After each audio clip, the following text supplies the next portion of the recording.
Hello everybody. आज हम wheat पढ़ेंगे। सीरियल क्रॉप्स में वर्ल्ड वाइड सबसे ज़्यादा इंपॉर्टेंट क्रॉप वीट ही है। इंडिया में वीट सेकंड नंबर पे आता है प्रोडक्शन में, बट वर्ल्ड में फर्स्ट नंबर पे वीट ही आता है। आज हम वीट को फुल डिटेल में पढ़ेंगे, तो डेफिनेटली लेक्चर का लेंथ थोड़ा ज़्यादा होगा। So let's begin our lecture. हम शुरू करते हैं जनरल इंट्रोडक्शन से। बोटेनिकल नेम क्या होता है वीट का? Triticum aestivum.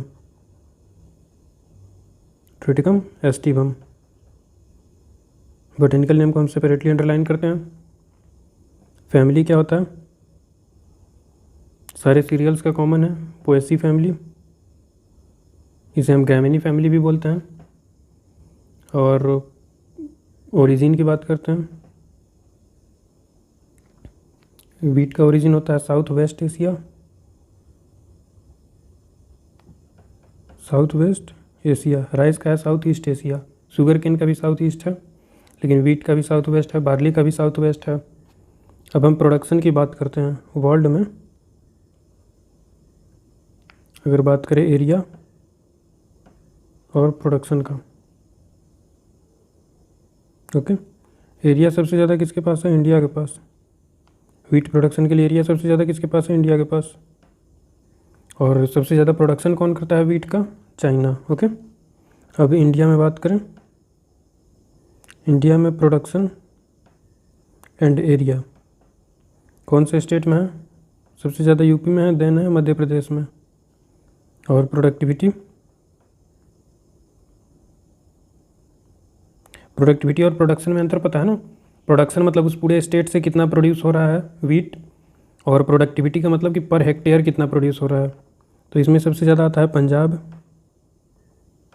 और देन आता है हरियाणा। ओके,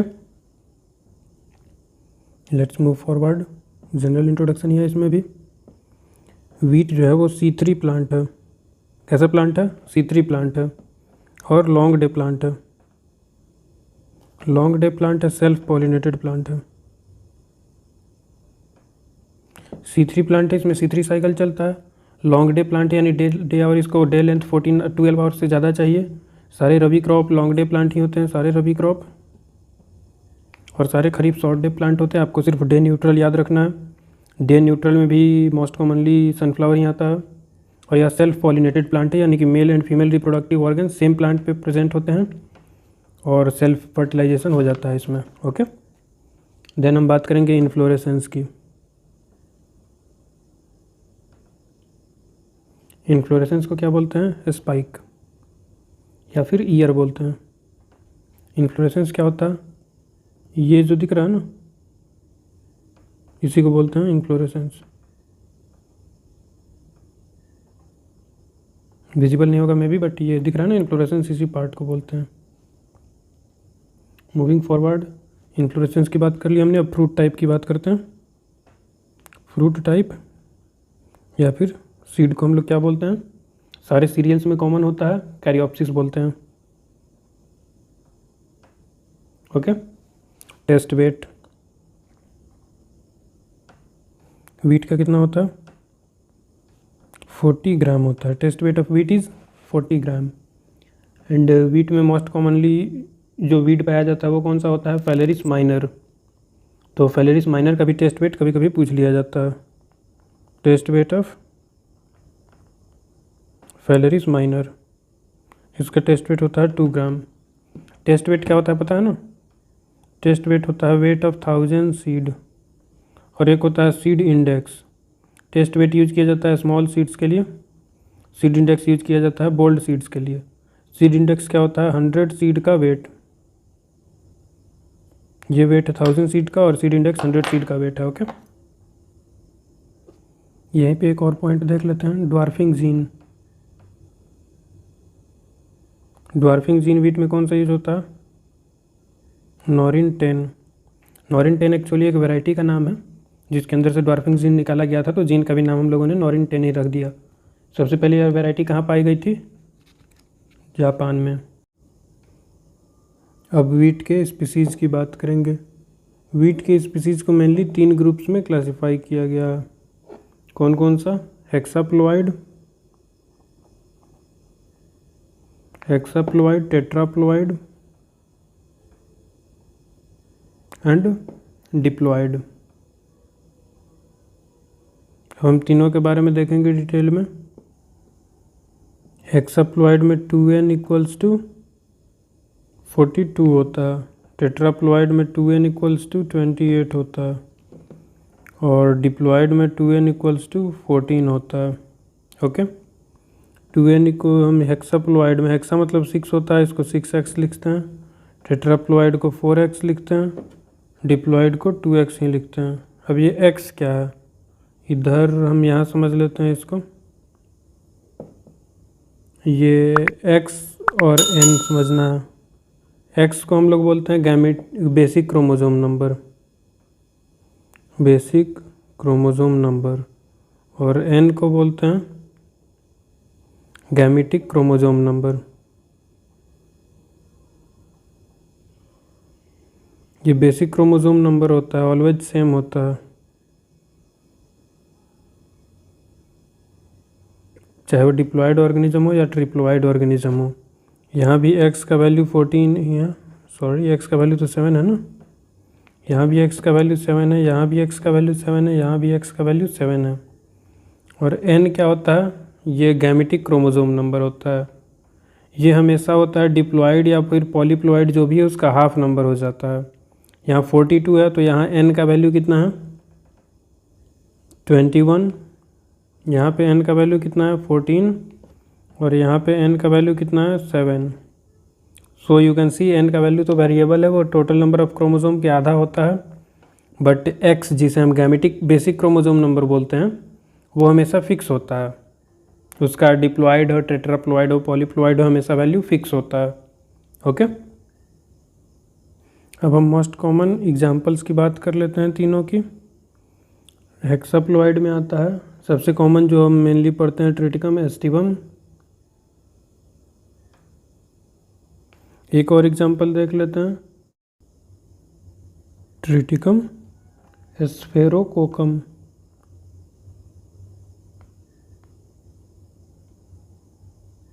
एस्फेरोकोकम। ओके, अब इन दोनों के बारे में थोड़ा थोड़ा देख लेते हैं। ट्रिटिकम एस्टिवम का एरिया कितना है, 87% एरिया कवर करता है। कॉमन ब्रेड वीट भी बोलते हैं इसको, इसी को हम लोग कॉमन ब्रेड वीट बोलते हैं, कॉमन ब्रेड वीट। इसी को हम मैक्सिकन ड्वार्फ वीट भी बोलते हैं, क्योंकि ये मैक्सिको से इंपोर्ट किया गया था। नॉरिन 10 इसको नॉरिन 10 ने बनाया था।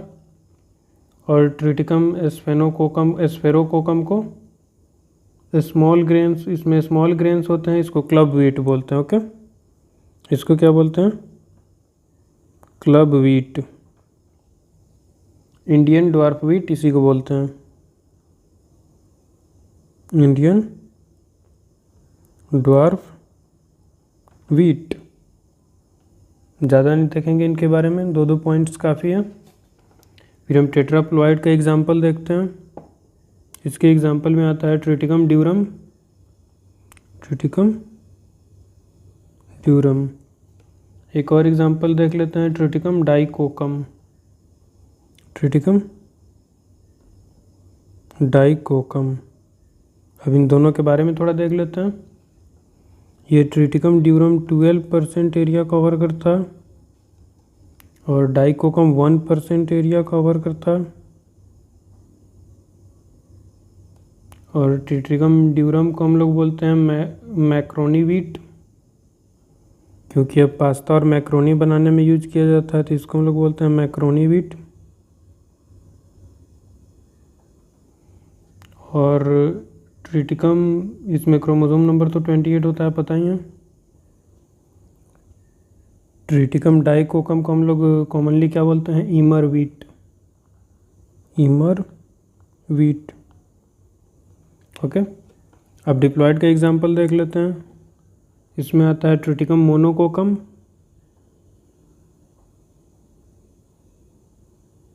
ट्रिटिकम मोनोकोकम।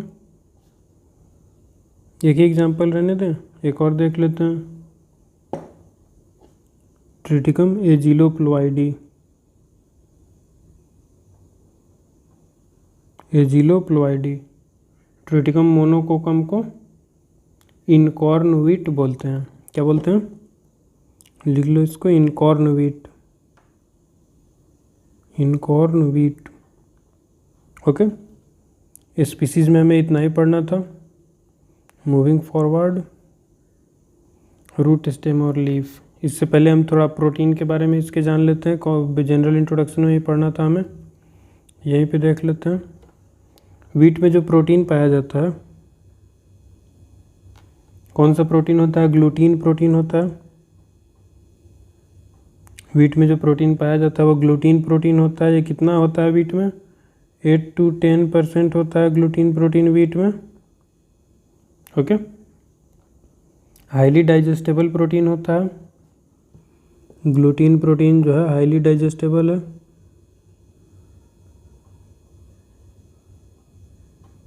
नाइन्टी 99% पॉपुलेशन में यह डाइजेस्टेबल होता है, 1% में नहीं होता है, उनको एक स्पेशल डिजीज़ होती है। इसको ब्रेड मेकिंग क्वालिटी को इम्प्रूव करता है। ग्लूटीन प्रोटीन जो है ये इलास्टिसिटी प्रोवाइड करता है, इलास्टिसिटी प्रोवाइड करता है। जितना व्हीट का आटा गूंथने पे इलास्टिक होता है उतना चने का या किसी और सीरियल का नहीं होता है, वो इसी ग्लूटीन प्रोटीन की वजह से होता है। यही ग्लूटीन प्रोटीन ब्रेड को मेकिंग क्वालिटी को भी डिटरमाइन करता है। ओके, अब हम पढ़ लेते हैं ये अपना topic, roots, stem and leaf के बारे में। रूट 2 टाइप्स के होते हैं। ये पहले हम देखते हैं, यहाँ पे सीड बनाते हैं। ये सीड है, जर्मिनेट हुआ, नीचे रूट बनेगा। यहाँ सॉयल है, ऊपर में ये स्टेम बन गया उसका, ये लीव्स आ गई।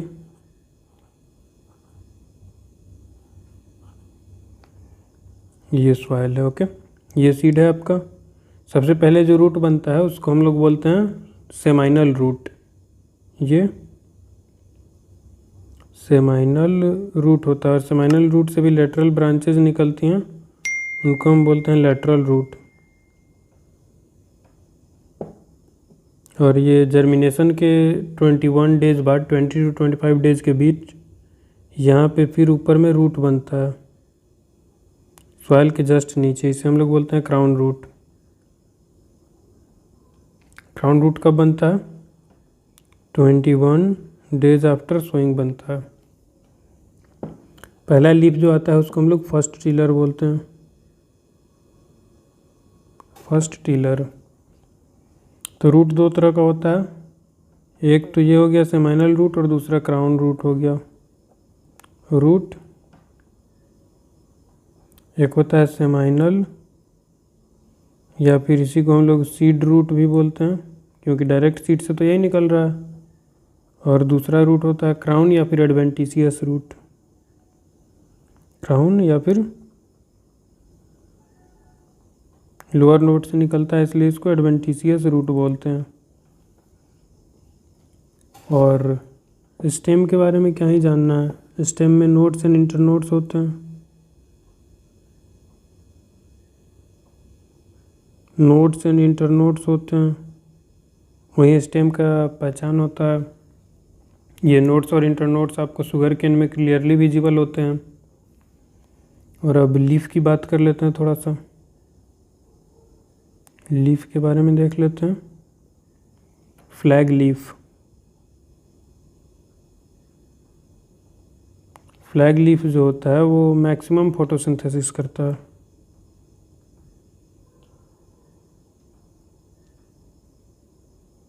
मैक्सिमम फोटोसिंथेसिस करता है, अप्रॉक्स 56% फोटोसिंथेसिस फ्लैग लीफ के द्वारा किया जा रहा है। और यही सप्लाई करता है मैक्सिमम न्यूट्रिएंट्स को, किसको? इन्फ्लोरेसेंस को, यानी कि ईयर या फिर स्पाइक को। मैक्सिमम फोटोसिंथेसिस करता है अप्रॉक्स 56%, और न्यूट्रिशन प्रोवाइड करता है ईयर या फिर स्पाइक को। Moving towards our next topic, wheat को कोल्ड एंड मॉइस्ट क्लाइमेट चाहिए वेजिटेटिव ग्रोथ के लिए, वार्म एंड ड्राई क्लाइमेट चाहिए रिप्रोडक्टिव स्टेज पे। वार्म एंड ड्राई क्लाइमेट चाहिए रिप्रोडक्टिव स्टेज पे। सारे रबी क्रॉप्स को कोल्ड क्लाइमेट ही चाहिए होता है। ऑप्टिमम टेम्परेचर की बात करें,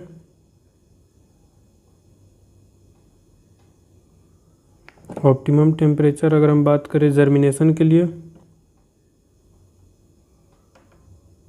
कितना चाहिए होता है, 20 to 25 degree Celsius. Optimum temperature tillering के लिए,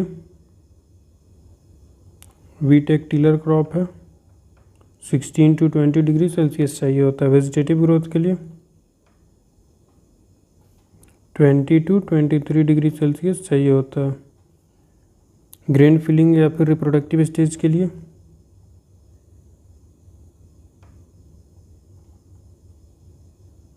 grain filling and reproductive stage के लिए 23 to 25 डिग्री सेल्सियस चाहिए होता है। अब सॉइल के बारे में थोड़ा सा देख लेते हैं। सॉइल इसको कैसा चाहिए, लोमी सॉइल चाहिए होता है। मैक्सिमम रबी क्रॉप्स को लोमी सॉइल ही चाहिए होता है। लोमी सॉइल और पीएच कितना चाहिए इसको, 6 to 7 चाहिए पीएच। बेस्ट ग्रोथ करता है एलुवियल सॉइल में। यूपी में सबसे ज़्यादा प्रोडक्शन होता है और यूपी में ज़्यादा एलुवियल सॉइल ही अवेलेबल है। ओके, अब फील्ड प्रिपरेशन ये इम्पोर्टेंट तो नहीं है बट फिर भी थोड़ा सा देख लेते हैं। समर सीजन में मेनली हम लोग फील्ड प्रिपरेशन करते हैं, लगाते उसी टाइम है। समर सीजन में हम लोग डीप प्लॉइंग करते हैं।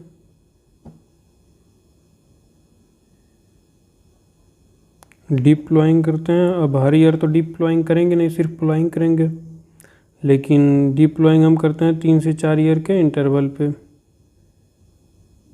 3 से 4 ईयर्स इंटरवल,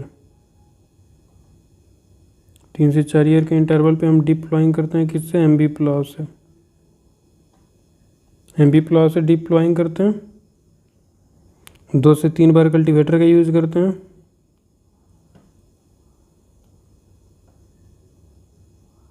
कल्टीवेटर का यूज़ करते हैं, देन उसके बाद हम लेबलिंग करते हैं।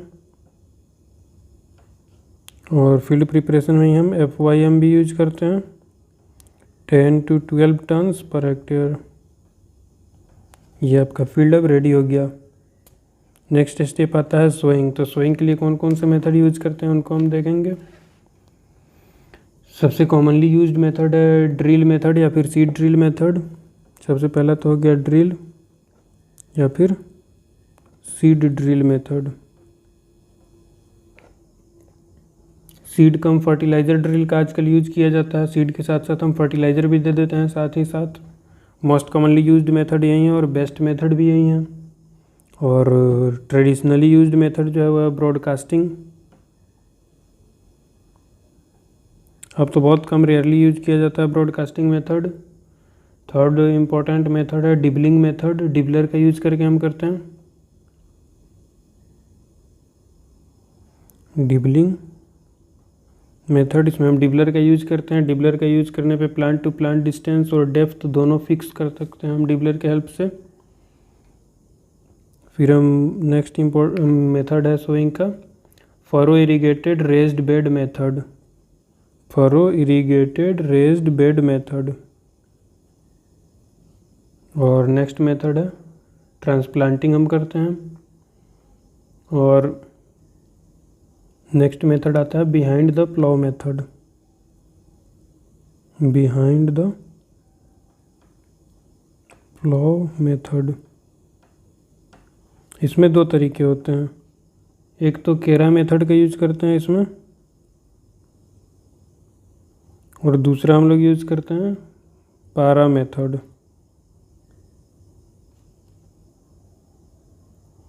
केरा मेथड में हम सीड ड्रॉप करते हैं हैंड से। जो भी फॉरो बनता है कॉन्ट्री पुलाव का यूज करके, उसमें हम हैंड से सीड ड्रॉप करते हैं। और पैरा मेथड में सीड जो ड्रॉप किया जाता है वो फनेल के हेल्प से या फिर नेल के हेल्प से ड्रॉप कर दिया जाता है, जो कि पुलाव में अटैच होता है। Okay, method of sowing complete होता है। मूविंग फॉरवर्ड, नेक्स्ट टॉपिक है हमारा sowing time. First fortnight of November.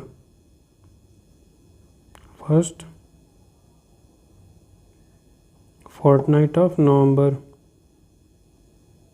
Fortnight का मतलब पता है ना, फोर्टनाइट का मतलब होता है 14 डेज। और अगर रेनफीड कंडीशन है तो सेकेंड हाफ ऑफ अक्टूबर में हम सोइंग करते हैं। सीड रेट नॉर्मल सोइंग के लिए 100 kg होता है। सीड रेट नॉर्मल सोइंग के लिए 100 kg होगा। लेट सोइंग के लिए थोड़ा 25 kg बढ़ जाता है, तो लेट सोइंग के लिए सीड रेट हो जाएगा 125 kg पर हेक्टेयर। और डिबलर अगर यूज कर रहे हैं, डिबलिंग मेथड का अगर यूज करते हैं तब सीड रेट हो जाता है 25 से 30 kg पर हेक्टेयर। अब सोइंग कर रहे हैं तो स्पेस भी फिक्स रखना होता है। स्पेस में इम्पोर्टेंट होता है रो टू रो डिस्टेंस 22.5, एकदम इतना ही रखना होता है। और प्लांट टू प्लांट डिस्टेंस वैसे तो ज़रूरी नहीं है, फिर भी plant to plant distance 5 to 10 centimetre रखने की कोशिश करी जाती है, लेकिन plant to plant distance maintain नहीं कर पाते हैं। सीड ड्रिल का यूज़ करते हैं तो एक जगह पे एक से ज़्यादा सीड्स भी गिर जाते हैं। तो प्लांट टू प्लांट डिस्टेंस ऐसे भी कंपलसरी नहीं है, but row to row distance याद रखिएगा, बहुत इंपॉर्टेंट है। कितना है? 22.5 centimetre. Moving forward, depth of sowing. Average depth हम लोग 5 सेंटीमीटर रखते हैं। एवरेज डेप्थ 5 सेंटीमीटर रखते हैं, लेकिन डेप्थ ऑफ सोइंग डिपेंड करता है कोलियोप्टाइल के लेंथ पे। कोलियोप्टाइल भी नहीं पता होगा बहुतों को। ये सीड है, ये इधर से प्लीम्यूल निकलता है तो इधर से रेडिकल निकलता है। अगर प्लीम्यूल का लेंथ 1 सेंटीमीटर है तो नॉर्मल केसेस में रेडिकल का भी लेंथ 1 सेंटीमीटर होता है, तो इसी को बोलते हैं कोलियोप्टाइल। तो कोलियोप्टाइल के लेंथ पे हम लोग सोइंग डेप्थ डिसाइड करते हैं। सिंगल जीन ड्वार्फ वैरायटी अगर है, सिंगल जीन ड्वार्फ वैरायटी, उसके लिए डेप्थ कितना होगा, इसको हटा देते हैं। सिंगल जीन ड्वार्फ वैरायटी के लिए डेप्थ होता है 5 to 6 centimetre. Double gene depth variety के लिए, डबल जीन ड्वार्फ वैरायटी, उसके लिए सोइंग डेप्थ होता है 4 to 5 centimetre. Triple gene dwarf variety के लिए सोइंग डेप्थ होता है 3 से 4 सेंटीमीटर। डेप्थ में हमें इतना ही पढ़ना है। Moving forward, manures and fertilisers की बात करते हैं। N/P/K, 120/60/40 kg per hectare. अब एप्लीकेशन की अगर हम बात करें नाइट्रोजन के, मतलब फर्टिलाइजर्स के, तो half dose of nitrogen and phosphorus and potassium तो हम दे देते हैं बेसल डोज में। बेसल डोज का क्या मतलब होता है कि सोइंग से पहले दे देते हैं फील्ड प्रिपरेशन के टाइम पे, और हाफ नाइट्रोजन जो बच गया उसको हम देते हैं टॉप ड्रेसिंग में। टॉप ड्रेसिंग में देते हैं कब? फर्स्ट इरिगेशन के टाइम पे। हम लोग नाइट्रोजन को हमेशा स्प्लिट डोज में क्यों देते हैं? क्योंकि नाइट्रोजन का लॉस ज़्यादा होता है, वोलेटिलाइजेशन लॉस, लीचिंग लॉस और भी डिफरेंट तरह से नाइट्रोजन का लॉस ज़्यादा होता है। इसकी वजह से अगर एक बार में हम दे देंगे तो प्लांट को प्रॉपरली नाइट्रोजन नहीं मिल पाएगा, नाइट्रोजन का लॉस ज़्यादा हो जाएगा। मैन्योर्स में ही हम बायो फर्टिलाइज़र का यूज़ करते हैं एजोटोबैक्टर का, जो कि एक फ्री लिविंग बैक्टीरिया है, ग्राम नेगेटिव बैक्टीरिया है। बस मैन्योर्स में इतना ही पढ़ना है। FOM हमने पीछे ही देखा था, 10 to 12 क्विंटल पर हेक्टेयर था। मूविंग फॉरवर्ड, नेक्स्ट टॉपिक है अपना इरिगेशन। इरिगेशन मेनली इसको 6 इरिगेशन रिक्वायर्ड होता है। ओके, वाटर कितना रिक्वायर्ड होता है?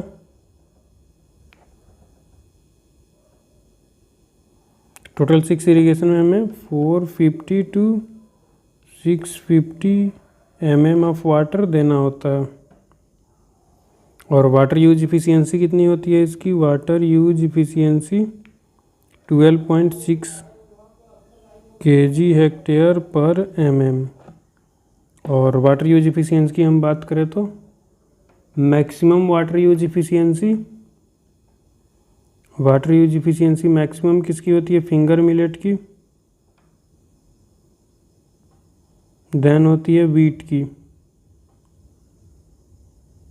ओके, तो वाटर यूज एफिशिएंसी इसकी बढ़िया है। तो इरिगेशन देते कब है, सभी को पता है क्रिटिकल स्टेज पे देते हैं। तो क्रिटिकल स्टेज कौन कौन सा है? 6 बार इरिगेशन दे रहे हैं तो 6 क्रिटिकल स्टेज होगा। पहला क्रिटिकल स्टेज है क्राउन रूट इनिशिएशन स्टेज, जिसे हम CRI स्टेज भी बोलते हैं। CRI स्टेज कब से कब तक रहता है? 20 to 25 डेज आफ्टर सोइंग तक रहता है CRI स्टेज, क्योंकि उस टाइम आता है। Mainly 21st day after sowing होता है। अगर क्रॉप को इरिगेशन नहीं देते हैं इस कंडीशन पे,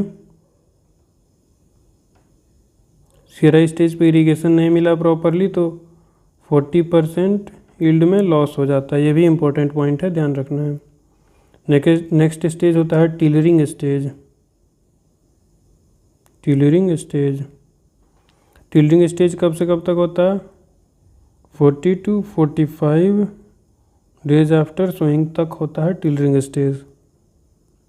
थर्ड क्रिटिकल स्टेज होता है ज्वाइंटिंग और लेट ज्वाइंटिंग स्टेज।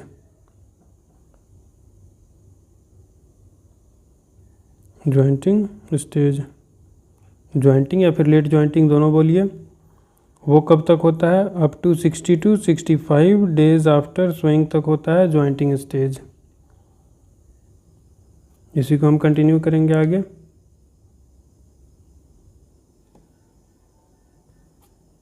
चौथा स्टेज होता है फ्लावरिंग स्टेज। फ्लावरिंग स्टेज कब तक होता है? Up to 80 to 95 days after sowing. Next important critical stage कौन सा है? Milking stage. मिल्किंग स्टेज ये कब तक होता है? Up to 100 to 105 days after sowing. Next और फाइनल क्रिटिकल स्टेज होता है डॉ स्टेज। वो कब तक होता है? 115 to 120 डेज आफ्टर सोइंग। तो ये हमने देखा 6 क्रिटिकल स्टेज कौन कौन सी हैं। अब हम देखते हैं अगर वाटर स्कार्सिटी हो तब हम कैसे फार्मर फील्ड को मैनेज करता है। अगर उसके पास एक ही इरिगेशन अवेलेबल है तो वो CRI स्टेज में देगा, क्राउन रूट इनिशिएशन स्टेज में, क्योंकि सबसे ज़्यादा इंपॉर्टेंट तो वही है। अगर उसके पास 2 इरिगेशन अवेलेबल है तो एक तो CRI स्टेज पे देगा ही, दूसरा देगा फ्लावरिंग स्टेज पे। फ्लावरिंग स्टेज पे देगा। अगर 3 इरिगेशन अवेलेबल है, एक तो CRI फिक्स है, दूसरा हो जाता है जॉइंट टिलिंग, ज्वाइंटिंग या फिर लेट ज्वाइंटिंग उसी को बोलते हैं, और मिल्किंग स्टेज। अब ये ऐसे बैठ के रटना नहीं है, ये सीक्वेंस मैंने लिखा है ना क्रिटिकल स्टेज का, तो उसी के हिसाब से ये याद हो जाएगा। 6 क्रिटिकल स्टेज होते हैं, तो ये तो सबसे पहला हो जाएगा। अगर 2 बार इरिगेशन देना है तो 6 को 2 पार्ट्स में डिवाइड कर दीजिए, 1 and 4, 1 and 4 नंबर पे दे देंगे। और अगर 3 इरिगेशन है तो 3 पार्ट में डिवाइड कर देंगे 6 को, तो यानी फर्स्ट स्टेज पे देंगे, थर्ड स्टेज पे देंगे और 5th स्टेज पे देंगे। 3 पार्ट में डिवाइड हो गया, तो इस तरह से ईजिली याद हो जाएगा। आगे बढ़ते हैं हम लोग, वीड मैनेजमेंट की बात करते हैं। वीड मैनेजमेंट के लिए क्रिटिकल ड्यूरेशन कब से कब तक होता है? 30 to 40 डेज आफ्टर सोइंग। इस टाइम वीट्स और वीट आपस में compete करते हैं न्यूट्रिएंट्स के लिए बहुत ज़्यादा। वीट्स को मेनली 4 तरह से क्लासिफाई किया गया है: obligate wheat, horrible weed, mimicry weed, associate weed. अब हम इनके एग्जांपल्स देख लेते हैं। ऑब्लिगेट वीड का एग्जांपल होता है कॉन्वोल्वुलस। क्या होता है? Convolvulus arvensis. हॉरिबल वीड का एग्जांपल होता है sorghum halepense. Sorghum halepense. Satellite mimicry wheat या फिर सैटेलाइट वीट का एग्जांपल होता है phalaris minor. Phalaris minor and avena fatua, avena पाटवा।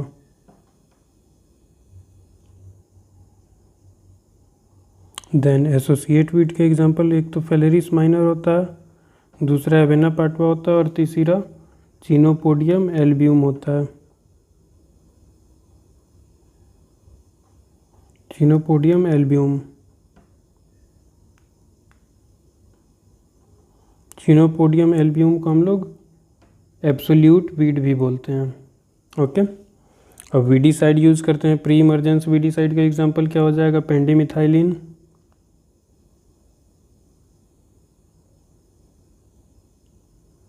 पेंडिमिथाइलिन हो गया प्री इमरजेंस वीडीसाइड, ये 1 लीटर पर हेक्टेयर पे यूज़ करते हैं। पोस्ट इमरजेंस में 2 वीडीसाइड्स हम लोग देख लेते हैं यहाँ पे। 2,4-D, ये ब्रॉड लीफ को कंट्रोल करने के लिए यूज होता है। Isoproturon, isoproturon, isoproturon mainly use किया जाता है फेलेरिस माइनर को कंट्रोल करने के लिए। ओके, लेकिन एक साइंटिस्ट हैं डॉक्टर R.K. मलिक, ये हिसार के साइंटिस्ट हैं। उन्होंने देखा कि पंजाब और हरियाणा की जो वैराइटीज़ हैं वो आइसोप्रोट्यूरॉन से रेसिस्टेंट हो गई हैं। आइसोप्रोट्यूरॉन के एप्लीकेशन से हम उनको कंट्रोल नहीं कर पा रहे हैं, तो फिर उन्होंने सल्फोसल्फ्यूरॉन का यूज किया। आइसोप्रोट्यूरॉन की जगह पे सल्फोसल्फ्यूरॉन का यूज किया और कंट्रोल कर लिया फेलेरिस माइनर को। फेलेरिस माइनर सबसे ज़्यादा प्रॉब्लमेटिक वीड है। आगे बढ़ते हैं हम। Harvesting and storage. हार्वेस्टिंग के टाइम पे ग्रेन में मॉइस्चर परसेंटेज कितना होना चाहिए? 20 to 25% moisture in grain, 20 to 25% होना चाहिए। और स्टोरेज के टाइम पे मॉइस्चर इन ग्रेन 12% होना चाहिए। ओके, हार्वेस्टिंग एंड स्टोरेज में हमें इतना ही देखना है। आगे बढ़ते हैं हम इम्पॉर्टेंट वैरायटीज़ के बारे में देखते हैं। सबसे पहले हम देखते हैं triple gene dwarf variety. Triple gene dwarf variety, triple gene dwarf variety का एग्जांपल है हीरा, मोती, लाल बहादुर।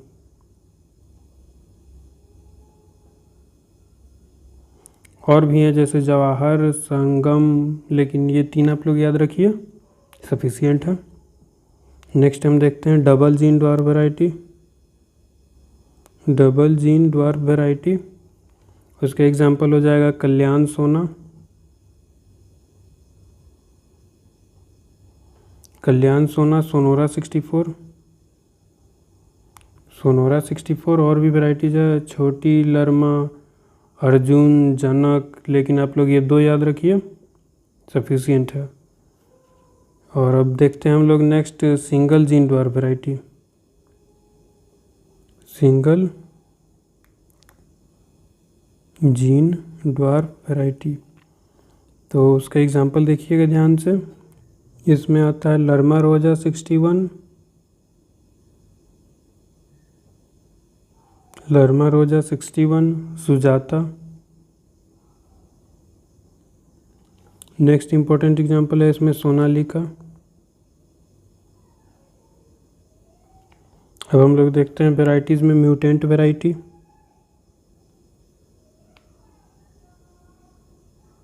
म्यूटेंट वैरायटी का एग्जांपल कौन कौन सा हो जाता है? सरवती सोनोरा,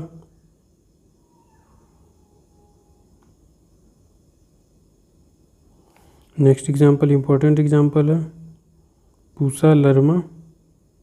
पूसा लरमा कहाँ से इंट्रोड्यूस हुआ है? From IARI। अब हम देख लेते हैं वैरायटीज़ में ही 2 क्वेश्चन पूछे जाते हैं। प्राइमरी इंट्रोड्यूस्ड वैरायटी कौन सा है और सेकेंडरी इंट्रोड्यूस्ड वैरायटी कौन सा है? प्राइमरी इंट्रोड्यूस्ड वैरायटी का एग्जांपल हो जाता है Sonora 63 and 64, Sonara 63, 64 primary introduced variety है। लर्मा रोजा, लर्मा रोजा भी प्राइमरी इंट्रोड्यूस्ड वैरायटी है। अब सेकेंडरी इंट्रोड्यूस्ड का दो एग्जांपल देख लेते हैं। एक तो हो जाएगा सोनालिका, दूसरा एग्जांपल हो जाएगा Kalyan Sona. Moving forward to the next topic.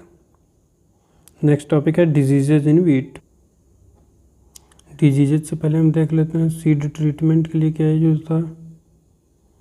Seed treatment में हम यूज करते हैं बेवेस्टीन। कैसे, कितना यूज़ करते हैं, 2.5 ग्राम पर केजी सीड के लिए। ओके, अब हम कुछ डिजीज़ के नाम देख लेते हैं और उनके कॉजेटिव एजेंट देख लेते हैं। ब्लैक रस्ट, ब्लैक रस्ट कौन करता है, पक्सीनिया ग्रामिनी।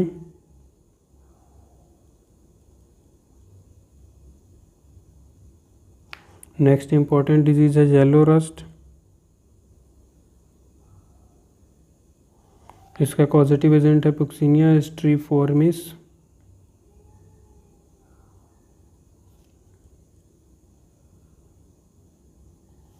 नेक्स्ट इंपॉर्टेंट है ब्राउन रस्ट, ब्राउन रस्ट का कॉजेटिव एजेंट है पुक्सीनिया recondita, पुक्सीनिया recondita.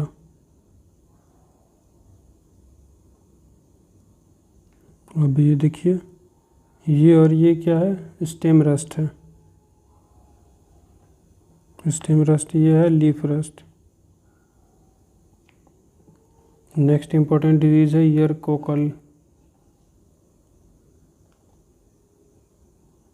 Year Kokalla.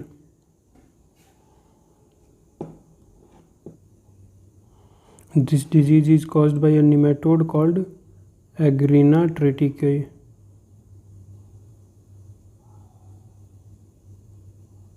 Agrena triticale. Next important disease है लूज स्मट, लूज स्मट। इसका कॉजेटिव एजेंट है उस्टिलोनुडा ट्रिटिकाई, जो कि इंटरनल सीड बॉर्न डिजीज है। लूज स्मट क्या है, internal seed borne disease. Next important disease tundu disease, tundu disease. इसको हम सेहम डिजीज़ भी बोलते हैं और ये होता है बैक्टीरिया और निमेटोड से, caused by bacteria and nematode.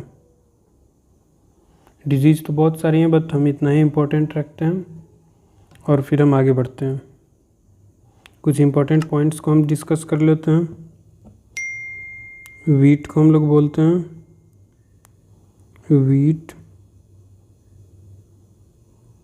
is called as king of cereals. Okay, wheat के अंदर जो सेंट्रल जिगजैग लाइन होता है उसके इन्फ्लोरेसेंस में सेंट्रल जिगजैग एक्सिस, उसको हम लोग बोलते हैं रेचिस। इससे क्वेश्चन आया हुआ है जेआरएफ में, सो ध्यान रखिएगा। मैनमेड सीरियल किसको बोलते हैं,